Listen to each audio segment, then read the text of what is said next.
This is part one of a three-part series called Ben Franklin, Super Cool Dude. This part is about Ben Franklin's part in making America a country during the Revolution and all that.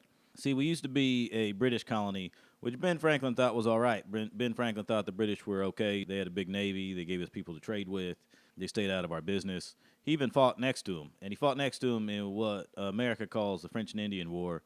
Globally, it's known as the Hundred Years' War, but in America, we only really care about the part that affects us. See, all the colonists wanted to move over into the Ohio Valley. They didn't yet know that it sucked in Ohio, because we'd like to move there and also not be French. So Britain's like, yeah, that's cool. We don't like the French either. So they helped us out, and they were fighting this war against the French. And even during the war, Ben Franklin got together with his son. He had this son with a hooker. He had lots of kids with hookers, but this one he raised as with his wife. His wife was, she was, I guess, pretty cool with it, I guess. I don't know how cool his wife was with it. Quick disclaimer, you might think, oh, I can't show this in my history class because we're going to be talking about Ben Franklin pounding ass. But people have sex, and you're going to have to grow up, I guess, because Ben Franklin had lots of sex, and you can't really discuss Ben Franklin without the sex because he mixed the sex up with everything because Ben Franklin likes sex. Anyway, Ben Franklin and his hooker son built a lot of forts along the west side of Pennsylvania. They fought with people. He shot some people and all that. But he's not really known as a soldier because he did so many other cool things.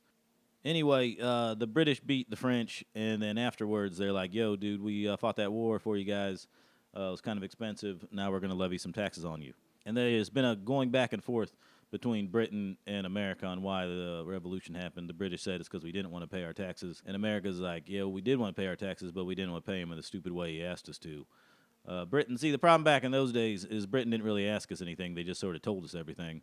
And they levied this thing called the stamp tax, which everybody in America kind of hated, and they were slapping the English around. And Ben Franklin's like, whoa, everybody take it easy. Maybe we can negotiate this. And Ben Franklin went to London, and he's like, hey, this stamp tax is dumb. And they're like, yeah, okay, we won't do it anymore. So he won that. And also this thing happened with this dude named Tom Hutchinson. The British put different royals in charge of the colonies. Somehow Ben Franklin got a letter from this guy, and the letter said basically, hey, King, be more of a dick to America because America sucks.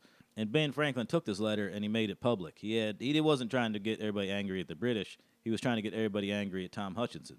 His outlook was if the British would be cool, we could be cool. And he was hoping the British would just fire Tom Hutchinson and then get someone else in that was cool. But this sort of backfired on Ben Franklin because all the colonists went insane because Americans, we just go buck wild right away. And the British like to just tell people what to do, so they went there buck wild their own way. And then what happened, that's sort of what led to this Boston Massacre. It's called a massacre because 5 people died, but in retrospect, 5 people probably just died in Boston today, too, from heroin, but it's not the heroin massacre. Nobody really cares. Well, they cared back then.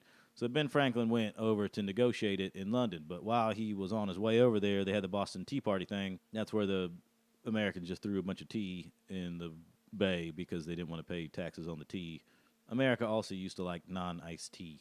But anyway, he was over there this time. It wasn't like the Stamp Act time. This time the English were pretty mean to him. They called him names, and they made him take his pants down, and everybody in Parliament laughed at him. And it was that day he decided, you know what, I'm not a Royalist anymore. Now I'm a rebel. He didn't say it to their face. He just thought it inside his own head. But this also caused a lot of problems for him because his son was still back in New Jersey, and the English put him in charge of one whole colony, which was pretty nice for him. And Ben Franklin's like, yo, we're rebels now. And he's like, maybe you are, but I'm not. I didn't go to England and they didn't make me take my pants down. They were cool with me. And he's like, dude, you got to do what I say. And he's like, I don't have to do what you say. Just because I'm your hooker son doesn't mean I got to do what you say. So him and his son never got along after that. But anyway, now it was on. So they decided to draft the Declaration of Independence. And then when they did that, it started a war. But America's like, oh, crap, we need money for this war. And George Washington, even though he was pretty important by getting the fighting side all together, he wouldn't have been able to do that without money because money is important for wars. So Ben Franklin had to go to France, and he's tried to get some cash from King Louis, which is sort of a big deal on a couple fronts because, number one, he was going to go ask a king, hey, can you help us overthrow a king, which is something that never happened before. The Declaration of Independence was actually illegal to be read in France, but what wasn't illegal in France was Ben Franklin. The French loved Ben Franklin. This dude was like a rock star. They liked him as the guy with the electricity thing and his Poor Richard's Almanac, and it's just generally being a cool dude. They used to sell, like, they had wallpaper with his face on it. They sold little toys with his face on it. They liked Ben Franklin. He was there for a while trying to get this cash thing together, and he was there with John Adams. And you could see a stark difference on what diplomacy is all about. Ben Franklin, right away, he sussed the French out, and he knew what they were about. They were about getting drunk and partying, and he was also about getting drunk and partying. You could tell the difference between these two. The French hated John Adams. I think they called him La Petite Nerd because this guy would just want to do business in his office in the morning, whereas Ben Franklin did his business in the bar. John Adams taught himself French by reading the Bible and the newspaper. Ben Franklin taught himself French from hookers. He used to go 4 or 5 at a time, and he said he learned French from a pillow. And he would, at the end of the night, he'd say, I got to go to French class, meaning I'm about to do some hookers and try to speak to him in French. And he learned French quicker, believe it or not. He also played a part because the French wanted some sort of frontiersman, which Ben Franklin was not. He was a media mogul. However, he got himself a coonskin cap and danced around like an idiot just so they would like him. And eventually he got all the cash he needed, and we won the war. Hooray for us. But winning the war is not the whole game. You also have to win the peace. So after the war, he decided he is going to go back to London to people that pulled his pants down and be like, yo, who's pulling their pants down now? And he negotiated between the British and the French on who was going to give him a better trade deal.